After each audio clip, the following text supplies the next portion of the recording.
وفاة طليق البلوجر المشهورة لولا فاني. تعال اقول لك ايه اللي حصل. ضياء ده طليق البلوجر المشهورة اللي اسمها لولا فاني، اللي توفى طبعا بسبب الحادث الأليم بتاع العقارين اللي انهاروا يوم الجمعة في حدائق القبة. طبعا لما الحماية المدنية جت يعني عشان تلحق الموقف بتاع العقارين اللي انهاروا في حدائق القبة ده، من ضمن الناس اللي كانت تحت الأنقاض بسبب انهيار العقار بتاع حدائق القبة كان ضياء، وده طليق البلوجر المشهورة لولا فاني.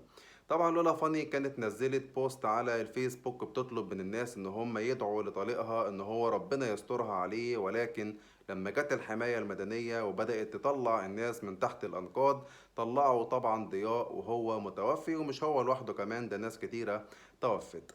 ربنا يرحمه ويغفر له ويجعل مثواه الجنة هو وكل حد توفى طبعا بسبب الحادث الأليم دوت. وربنا يا رب يشفي الناس كلها لو في حد مريض. انتوا بقى قولوا لي في كومنتات مرة تانية، تفتكروا مين مسؤول يتحاسب على الحاجات دي؟